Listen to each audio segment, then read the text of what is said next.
Kuva. Toistoilla on merkitys. Aina ei ole vain kilo ja kuorma, vaan sillä on aika iso merkitys, miten sen hauskäännön tekee. Ja nyt mä yritän tässä videossa demonstroida teille tämän eron. Eli sä voit joko tehdä niitä toistoja, tai sä voit koko ajan puristaa ja pitää sitä rasitusta siinä hauiksella. Missä vaiheessa esimerkiksi tässä liikkeessä mun käsi ei päästä lepäämään tänne ylös, jolloin maan vetovoima ei vedä mun hausta auki, vaan koko ajan se tensio pysyy tässä. Että jos mun haus on tässä ja tanko painaa alas, niin se painaa mun hausta auki, jolloin mä yritän jännittää mun hauksen ja painaa vastuksena sitä. Jos mä oon täällä, mä voin olla tässä viikon sen tangon kanssa. Se ei rasta mun hausta ollenkaan, koska maan vetovoima vetää mut tänne alas, se ei vedä mun hausta auki. Toistotempo. Kuinka paljon mä hermotan, jännitän sitä hausta, eli se on pumppausta, ja se on jännittynyttä. Ja kun mä jännitän ja painan ja puristan, niin mulla on 15, 10 tai 20 kilon tanko käytössä ja mä saan sen tehtyä oikein isot haukset. Ja nyt mä demonstroin sen eron. Eli on hauskääntöjä esimerkiksi näin.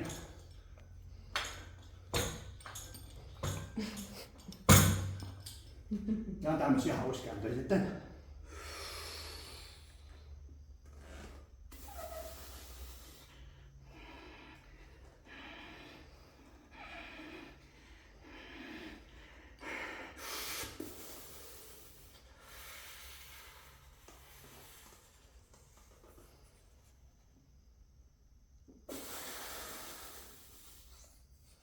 Aika vittu rankkaa.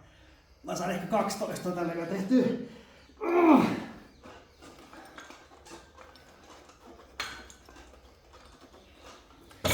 Eikä mä saavutin failuren tosta langolla.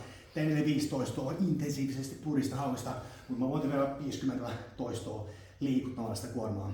Me ollaan täällä jännittämässä lihasta kuormaa vastaan. Me ei olla liikuttamassa painoa pisteestä A pisteeseen B. Kun on kyseessä kehonrakennus, me halutaan kasvattaa lihasmassaa, me mietitään mikä se lihaksen funktio on, me tehdään sitä lihaksen funktioa kuormaa vasten supistaen. Me ei myöskään tulla salille venyttelemään lihaksia kuormaa vastaan, eli unohtakaa ne äärivenytykset.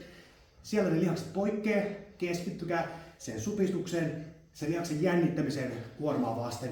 Unohtakaa se, että sen painon pitää nousta ylös ja laskea alas, koska sitten se nousee vain jollain mahdollisesti jollakin muullakin lihaksella tai momentumilla kuin sillä kohdelihaksella.